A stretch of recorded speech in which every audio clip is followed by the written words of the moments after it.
poser une question. Est-ce que quelqu'un peut me dire ce qu'est la proxémie? Est-ce que ça vous dit quelque chose, ça?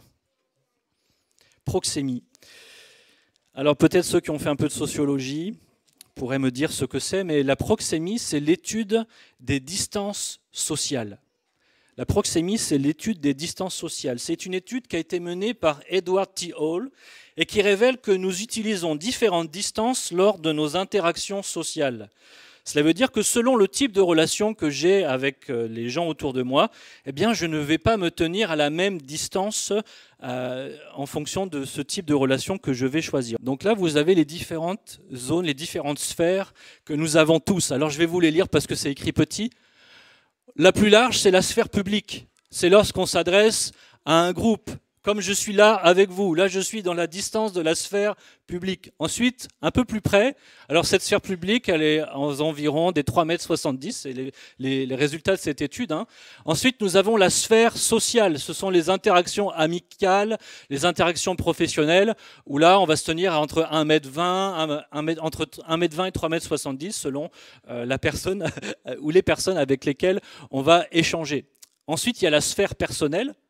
Ce sont les conversations particulières que l'on a avec quelqu'un. Et là, c'est entre 0,45 cm et 1,35 m. Et puis, il y a la dernière qui est la sphère intime. Et là, c'est tout ce qui va au-delà de 45 cm. Donc, c'est vraiment très, très près. Alors, selon nos histoires, selon nos cheminements de vie, selon nos expériences relationnelles, ces distances, elles peuvent varier d'une personne à l'autre. Nous pouvons avoir une zone que l'on va considérer intime, peut-être plus grande que 50 cm.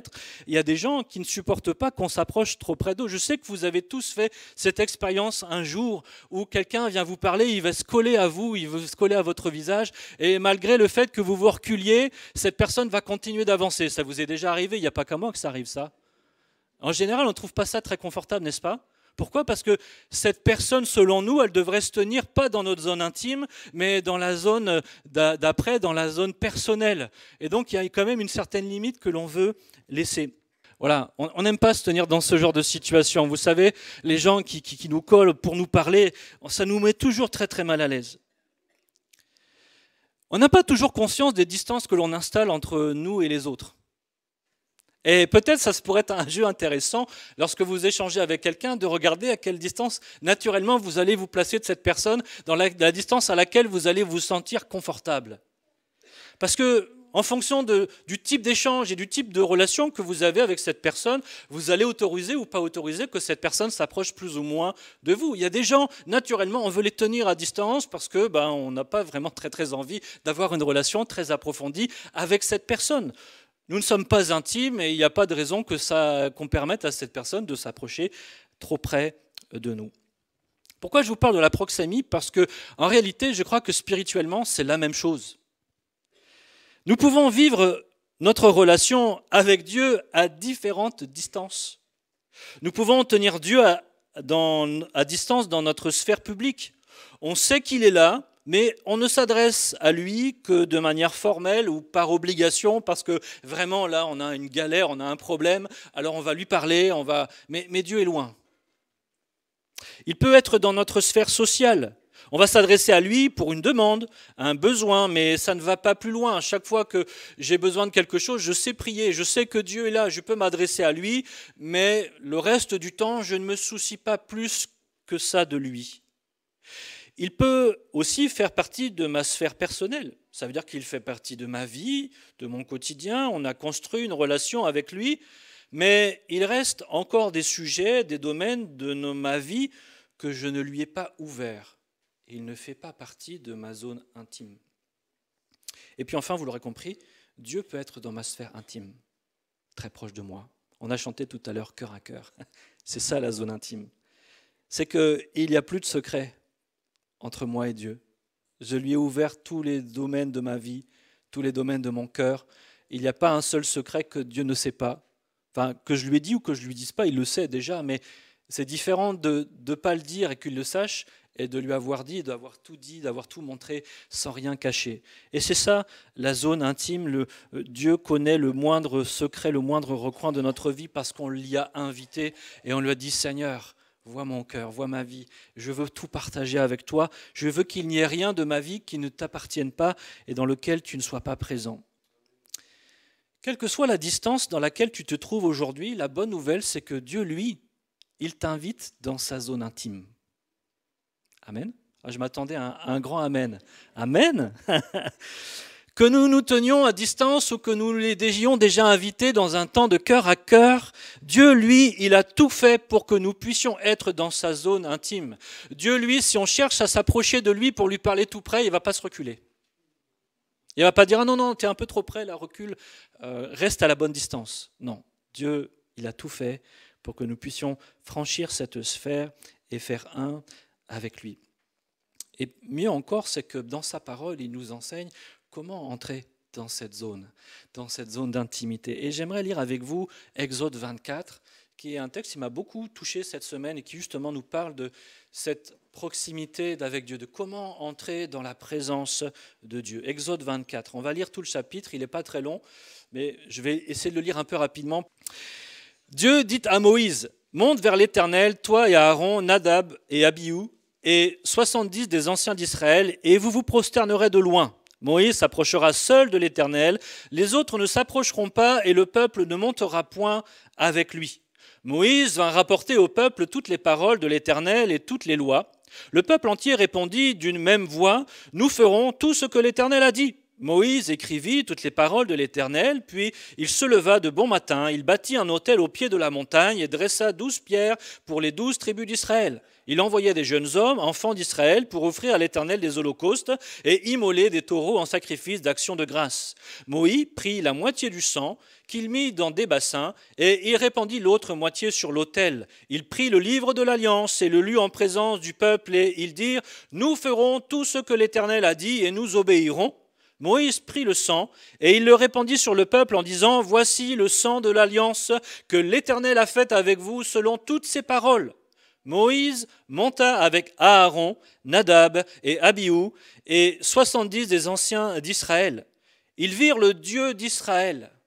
Amen. Ils virent le Dieu d'Israël. Sous ses pieds, c'était comme un ouvrage de saphir transparent, comme le ciel lui-même dans sa pureté.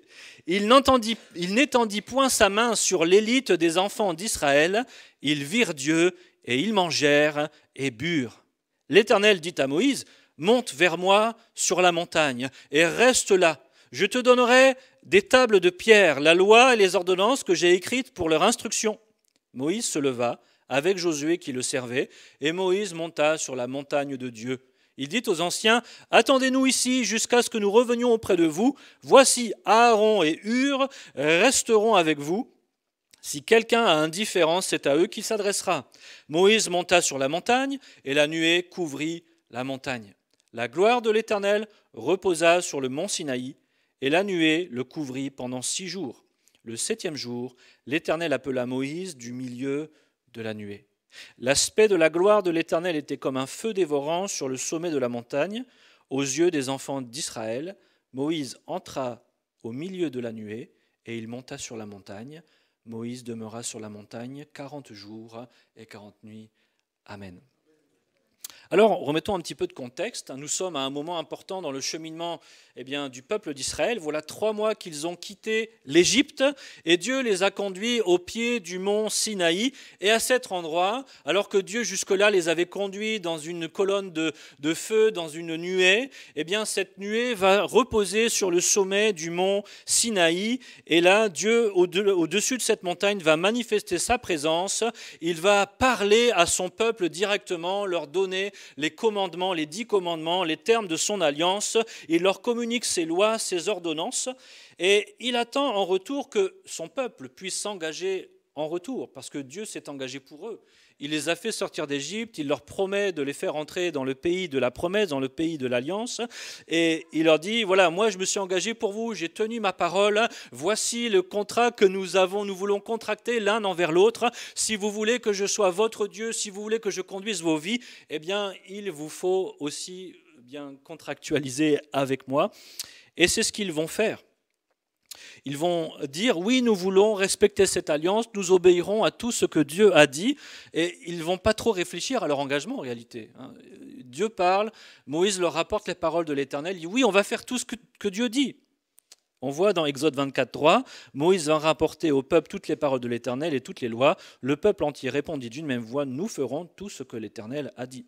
Le but, c'est vraiment de pouvoir sceller cette alliance.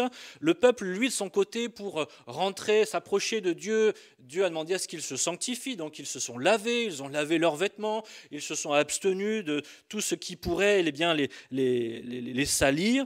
Et ils se sont préparés pour entrer dans la présence de Dieu. Mais on voit qu'ils restent à distance. Parce qu'on ne peut pas s'approcher de la présence de Dieu n'importe comment. On ne peut pas s'approcher de la présence de Dieu comme cela. Pourquoi ? Parce que Dieu est saint et aucun péché ni aucun pécheur ne peut entrer dans sa présence sans craindre pour sa vie.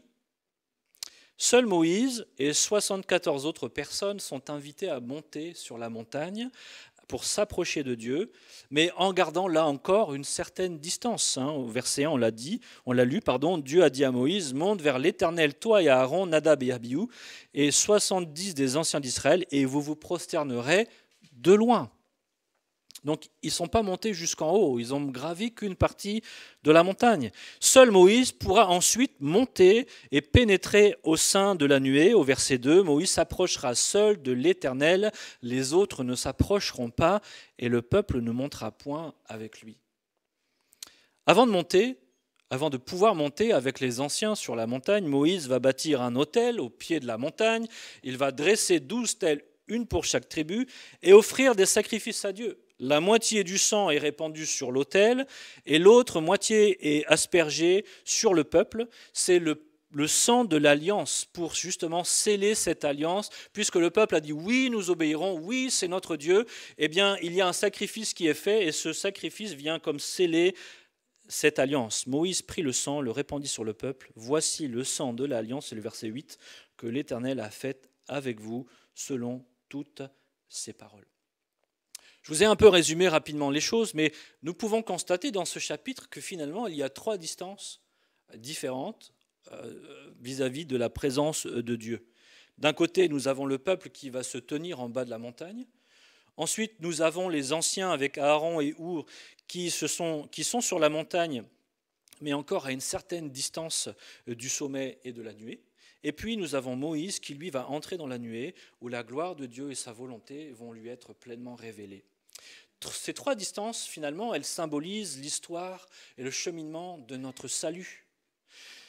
La première des distances, c'est que ce peuple qui se tient au pied de la montagne et qui ne peut pas monter parce qu'il craint pour sa propre vie, c'est qu'il nous montre finalement ce que nous étions avant de rencontrer Christ. Nous étions tenus à distance de Dieu à cause de notre péché.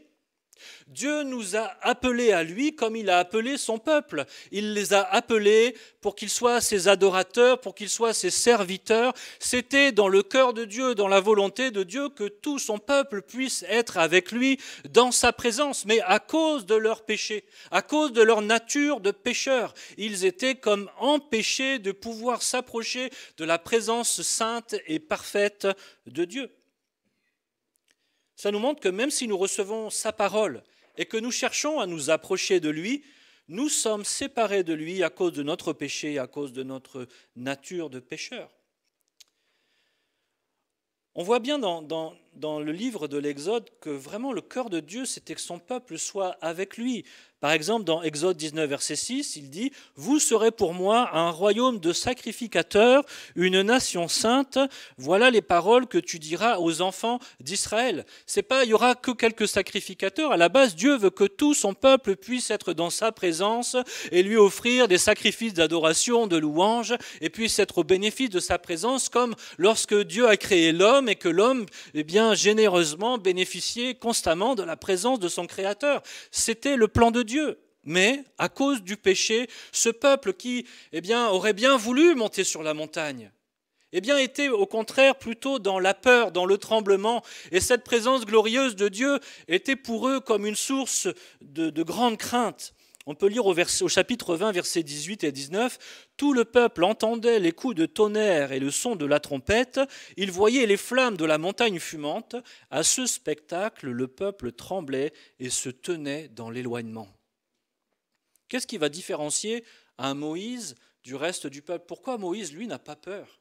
Pourquoi lui, Moïse, alors qu'il voit la nuée, qu'il entend comme le peuple, lui n'y voit pas des coups de tonnerre, de trompette, et qu'il n'y voit pas quelque chose de terrible, mais que le peuple, lui, eh bien, se tient à cette distance volontairement. Il se tenait dans l'éloignement. Verset 19, ils dirent à Moïse, « Parle-nous toi-même, et nous écouterons, mais que Dieu ne nous parle point de peur que nous mourions. » Ce peuple prend conscience de la sainteté de Dieu, de la grandeur de Dieu, de la puissance de Dieu. Dieu se révèle dans toute sa gloire et dans toute sa splendeur, et il veut que son peuple prenne conscience qu'il est un Dieu saint.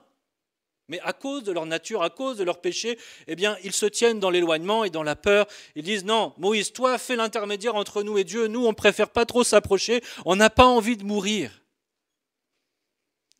Verset 21, toujours de Exode 20, le peuple restait dans l'éloignement, mais Moïse s'approcha de la nuée où était Dieu. Moïse, finalement, a été le médiateur entre Dieu et le peuple d'Israël. Et nous avons un bien meilleur médiateur que Moïse. Notre médiateur, c'est Jésus. Amen. Puisque nous étions des pécheurs, incapables de nous approcher du Dieu tellement saint, du Dieu 3 fois saint, du Dieu parfait, à cause de notre nature, à cause de notre péché, effectivement, il a fallu un médiateur qui vienne de la part de Dieu pour nous parler et nous révéler qui était Dieu, quel était le plan de Dieu. Et bien plus que Moïse, Jésus a été un médiateur parfait, mais il s'est lui-même offert en sacrifice pour que le péché qui nous empêchait de nous approcher de Dieu puisse être effacé. On voit que Moïse va offrir des sacrifices pour sceller une alliance, mais ce sacrifice n'est pas suffisant pour permettre à ces gens de s'approcher de Dieu. Il a fallu plus, et ce plus, c'est ce que Jésus a accompli pour nous.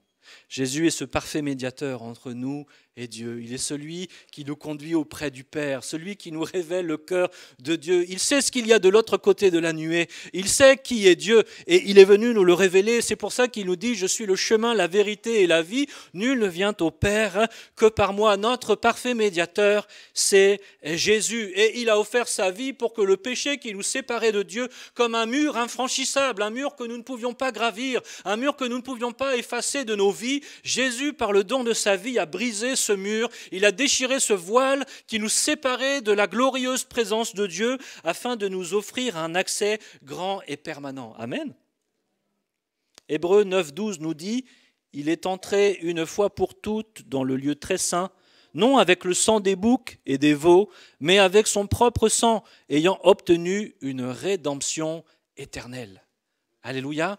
Le Seigneur Jésus nous a obtenu une rédemption éternelle. Il a payé pour tous nos péchés. Il n'y a plus besoin d'un autre sacrifice. C'est le sacrifice parfait. Et ce sang, le sang de Jésus, de la même manière que Moïse dira, ce sang est le sang de l'alliance qui vient sceller finalement une contraction, un contrat avec Dieu et son peuple. Eh bien, Jésus, en offrant son sang, on dira aussi ceci dans Matthieu 26, verset 28, « Car ceci est mon sang, le sang de l'alliance qui est répandu pour beaucoup, pour le pardon des péchés. » Et parce que Christ a offert son sang et que ce sang a été répandu pour nous, eh bien, nous ne sommes plus limités comme ce peuple à devoir rester loin de Dieu au pied de la montagne. Vous l'avez compris, la montagne symbolise la présence de Dieu. Et à cause de notre péché, nous étions loin de cette présence. Nous étions conscients que Dieu existait, mais nous étions tenus à distance. Et la suite, c'est que parce que le sacrifice a été offert, on voit dans le texte que nous avons lu dans Exode 24 qu'il a fallu d'abord que le sacrifice soit offert avant que les anciens et Moïse avec Aaron puissent monter sur la montagne. Il a fallu d'abord bien contracter cette alliance avant de pouvoir s'approcher davantage de Dieu. On peut lire ça au verset 9 et 11. Moïse monta avec Aaron, Nadab et Abihu, les 70 anciens d'Israël.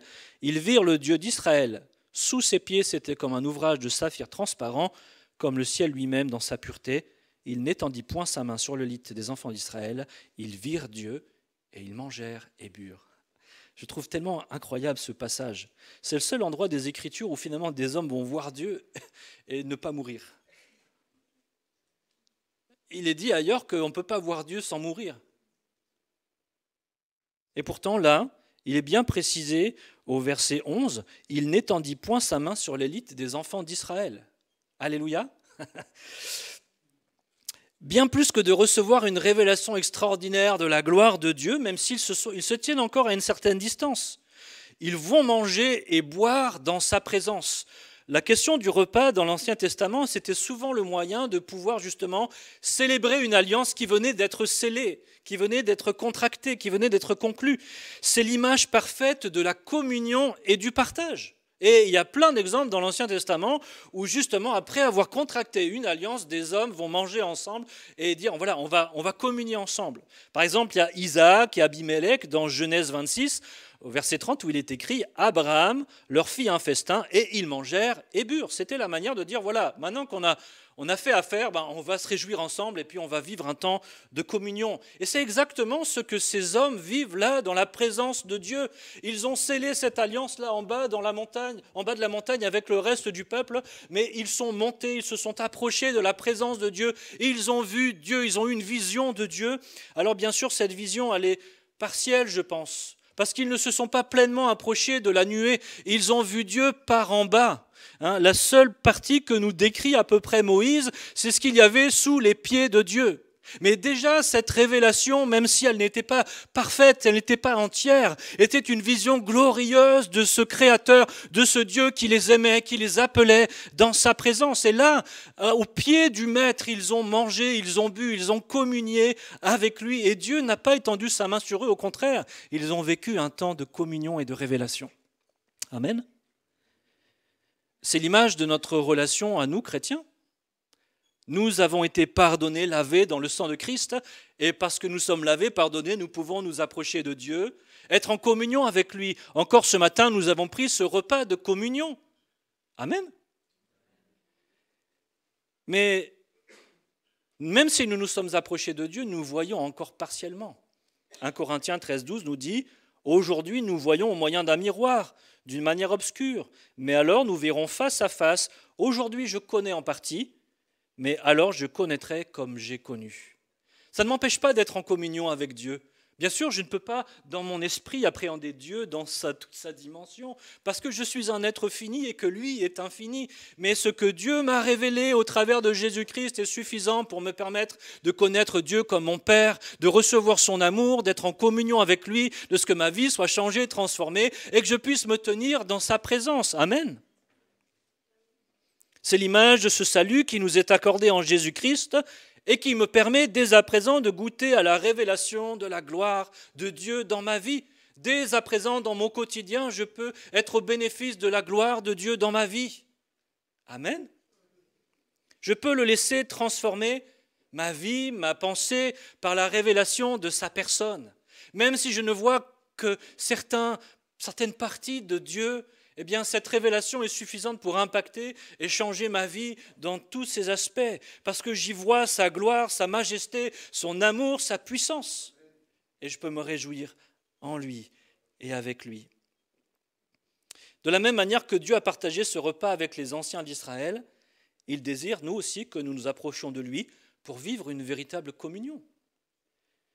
Et l'image du repas, elle est vraiment omniprésente dans les Écritures. Ésaïe, par exemple, a promis qu'un jour, Dieu s'assiérait avec son peuple pour un grand banquet. Amen. Ésaïe 25, verset 6, « L'Éternel des armées prépare à tous les peuples sur cette montagne un festin de mets succulents, un festin de vin vieux, de mets succulents, plein de moelle, de vin vieux clarifié. » Dieu va préparer un festin et on sera avec lui pour célébrer ce bon repas. Je ne sais pas si vous aimez les bons repas, moi j'aime ça. Bien sûr, il ne faut pas être trop gourmand, mais les bons repas, c'est au-delà de manger des bonnes choses. C'est un temps de communion, un temps de partage, un temps d'échange. Et Dieu prépare un repas pour nous. Cette prophétie, bien sûr, elle concernait surtout l'avènement du royaume de Dieu, lorsque les gens de toutes les nations trouveraient une place à la table de Dieu. Et cet avènement du royaume de Dieu, il a pris place lorsque Jésus est venu sur la terre. Qu'il est venu pour être le roi, même s'il n'est pas encore tout à fait dans la plénitude de son royaume, mais il est déjà le roi. Jésus décrit son royaume justement en termes de manger et de boire.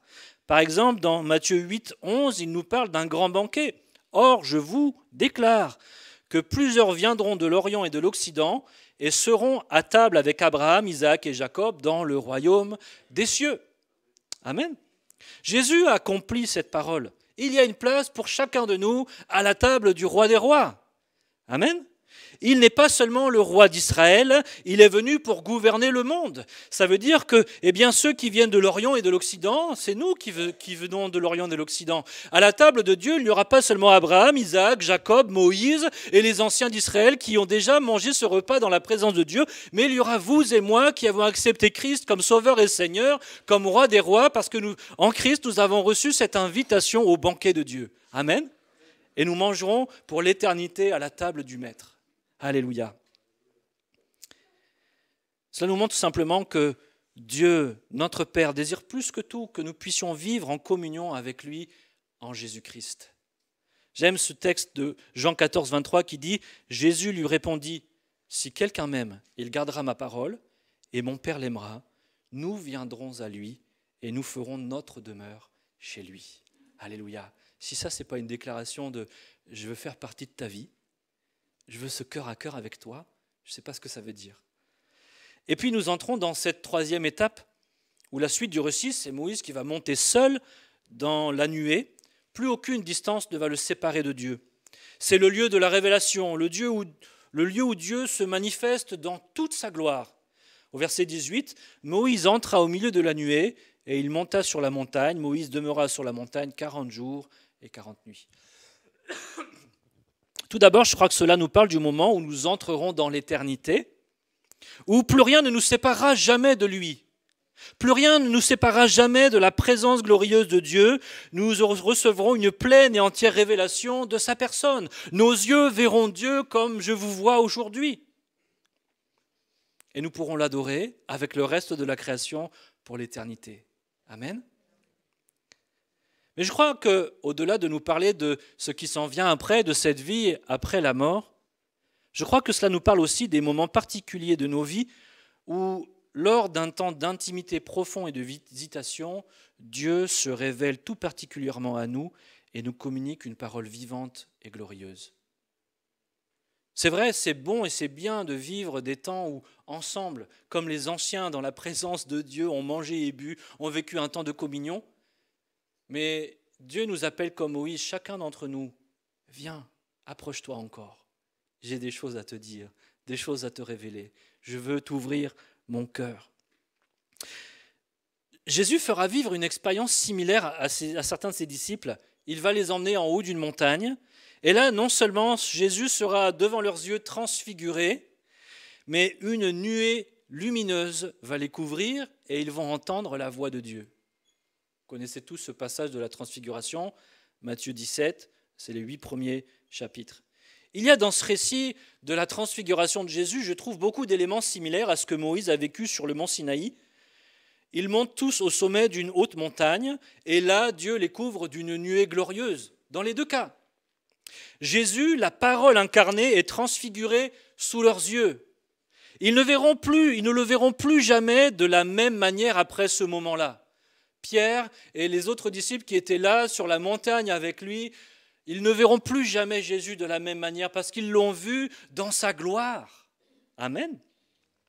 Et je crois que dans ces temps d'intimité profonde avec Dieu, où nous montons un peu plus près du cœur de Dieu, où nous cherchons ce temps de cœur à cœur, Dieu nous révèle sa parole d'une manière nouvelle. Il illumine devant nos yeux la parole de Dieu, Jésus-Christ, parole faite chair, et il nous la présente sous un regard nouveau que nous n'avions jamais perçu. Ce sont des moments où Dieu, dans sa parole, se révèle d'une manière toute particulière à nous. Je ne sais pas si vous avez déjà vécu de tels moments dans la présence de Dieu, ou peut-être vous avez déjà lu des textes, un texte une dizaine de fois, et là, dans ce moment d'intimité avec Dieu, parce que l'Esprit de Dieu est présent, et que Dieu, dans ce temps de cœur à cœur, veut vous parler, cette parole va s'illuminer à vos yeux et vous ne la verrez plus jamais de la même manière. Cette parole, elle va façonner votre vie, votre cœur pour le reste de votre vie, parce que c'est comme si Dieu mettait au plus profond de votre cœur une révélation profonde qui va changer tout.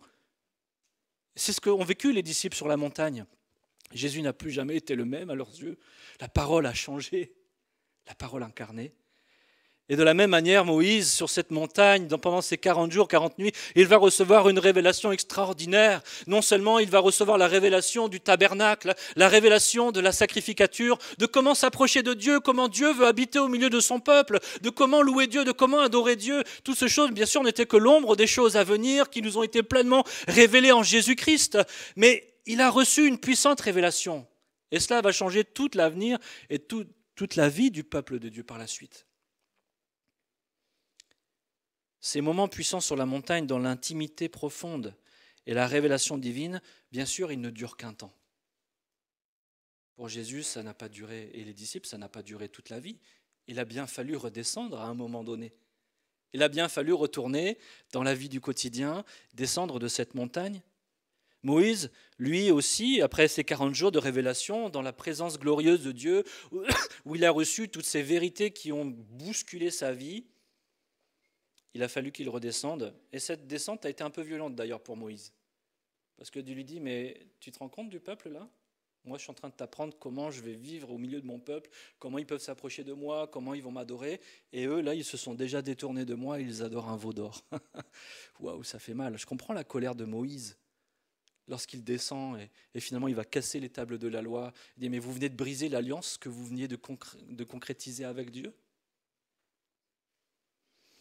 Et puis, lorsque Pierre avec Jésus vont redescendre de cette montagne, pareil, la descente est un peu compliquée parce qu'ils arrivent en bas, un cas difficile de possession. Les disciples qui n'étaient pas montés avec eux avaient essayé de prier, mais ils n'avaient pas réussi à libérer cet enfant. Et puis, ils sont face au constat de leur impuissance en réalité. Ce sont des moments puissants. Et je crois que ces moments de cœur à cœur où Dieu veut nous amener tout en haut de la montagne, tout près de son cœur, où il veut nous révéler sa parole sous un regard nouveau et pour qu'elle impacte notre vie et change notre destinée, eh bien, ces moments, ils ne sont pas réservés qu'à quelques-uns. Ils ne sont pas réservés qu'à des Moïse, ils ne sont pas réservés qu'à des Pierre, à des Jacques ou à des Jean. Ils sont réservés pour chacun de nous, parce que nous sommes les fils et les filles du roi, les fils et les filles de Dieu, et il veut que nous puissions avoir des temps de cœur à cœur aussi avec lui. Moi, j'aime l'exemple que Jésus nous laisse. Jésus, il était constamment dans la communion avec son Père. Dans tout ce qu'il faisait, quand il était avec les autres, il était dans cette communion par l'Esprit de Dieu avec son Père, mais dès qu'il le pouvait, il s'isolait pour vivre des temps de cœur à cœur avec son Père. Parce qu'il savait que tout ce qu'il devait dire, il devait le prendre du Père. Tout ce qu'il devait faire, il devait le voir faire au Père. Et donc, il fallait nécessairement qu'il reçoive ces révélations, ces choses que Dieu voulait lui communiquer dans un temps de cœur à cœur, dans un temps d'intimité, pour que son ministère et sa vie puissent avoir l'impact qu'il devait avoir parmi les hommes.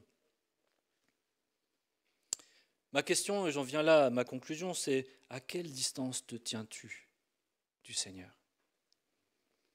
Ce chapitre 24, moi je le trouve vraiment extraordinaire et il nous montre combien Dieu a tout fait pour que nous puissions entrer dans sa présence, vivre dans sa communion et bien plus encore nous approcher pour des temps de cœur à cœur, des temps de révélation profonde pour nos vies. Il a tout fait pour que nous ne restions pas à distance et il nous a donné Jésus-Christ.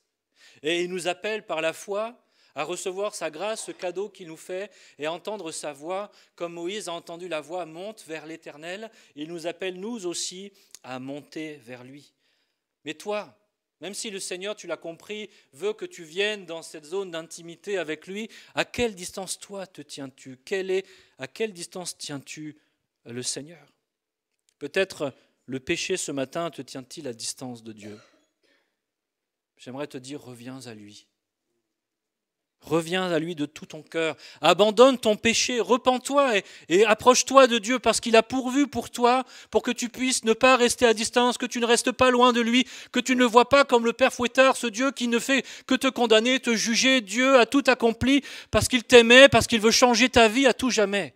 Il veut que tu sois libre du péché, il veut que tu sois libre de ce qui t'empêche de t'approcher de son cœur. Ce matin, ne résiste pas à son appel.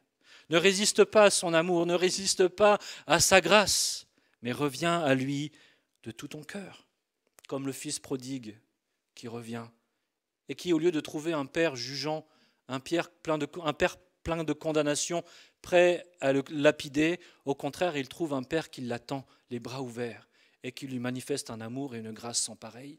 Dieu veut ce matin encore manifester sa grâce dans ta vie. Approche-toi de lui. Peut-être tu tiens Dieu à distance à cause d'une certaine méconnaissance de son amour, et du coup tu vis une relation avec Dieu sur le mode de la peur.